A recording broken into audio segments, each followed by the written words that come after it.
बिस्मिल्लाहिर्रहमानिर्रहीम। मेरा नाम मोहम्मद शाहिद मेमन। आज हम इस लेक्चर के अंदर सीखेंगे कि फॉरेक्स क्या है, यानी कि फॉरेन एक्सचेंज बिजनेस क्या है। अगर हम एफएक्स कहें या हम फॉरेक्स कहें या हम फॉरेन एक्सचेंज कहें, इन तीनों का मतलब सेम है।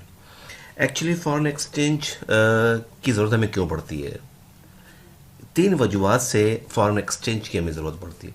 मिसाल के तौर पर आप एज अ टूरिस्ट अगर किसी मुल्क में जाते हैं तो वहाँ पर आप उस मुल्क की लोकल करेंसी को इस्तेमाल करते हैं, तो दैट्स वाई आपको उस मुल्क की करेंसी की ज़रूरत पड़ी, क्योंकि यू आर लिविंग देयर। इसी तरह जब दो ममालिक आपस में इंटरनेशनल ट्रेड करते हैं तो वहाँ पर भी एक्सचेंज की ज़रूरत होती है। यानी कि अगर पाकिस्तान की अगर हम मिसाल ले लें, पाकिस्तान अगर अमेरिका को एक्सपोर्ट करेगा तो पाकिस्तान को अपनी मुल्क की लोकल करेंसी चाहिए। तो अमेरिका जब पाकिस्तान को पे करेगा तो पाकिस्तान को अमेरिकन में नहीं बल्कि पाकिस्तानी रुपीज़ में पे करेगा। इसलिए हमें फॉरेन करेंसी की क्या कहते हैं ज़रूरत पड़ती है।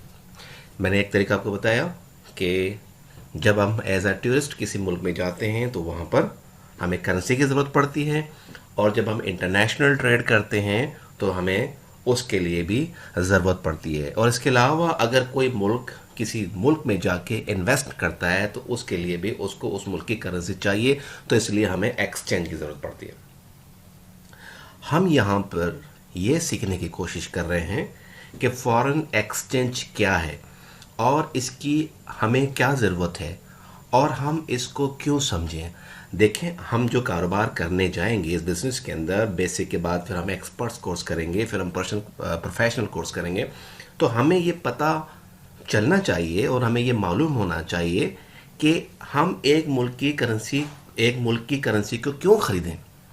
हम इसलिए ख़रीदेंगे क्योंकि हम उस मुल्क में एज अ टूरिस्ट होंगे, या हम मुल्क में एज अ इन्वेस्ट करेंगे, या दो मुल्क आपस में ट्रेड करेंगे, तो हमें उस मुल्क की करेंसी की ज़रूरत पड़ेगी।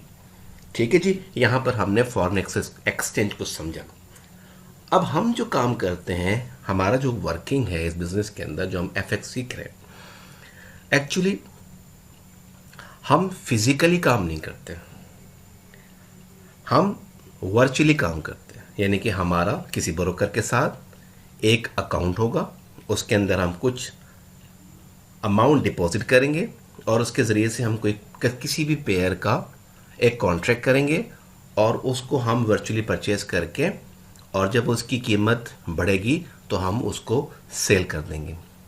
तो हमारा फिज़िकल काम नहीं होगा। मैं यहाँ पर आपको ये समझाने की कोशिश कर रहा हूँ। अब दूसरी बात ये है कि अगर हम मतलब बात कर रहे हैं कि हमें एक करेंसी की ज़रूरत पड़ेगी, और अगर हम यानी कि यहाँ पर मेरा कहने का मकसद सिर्फ ये है कि डिमांड सप्लाई की हम बात कर रहे हैं। यानी कि अगर great Britain pound versus USD है, ये एक पेयर है। अगर पाउंड बढ़ रहा है तो इसका मतलब है पाउंड की डिमांड बढ़ रही है, इसकी सप्लाई कम हो रही है। और अगर पाउंड ये पेयर नीचे आ रहा है तो इसका मतलब ये हुआ कि इस करेंसी की सप्लाई ज़्यादा हो रही है और डिमांड कम हो रही है।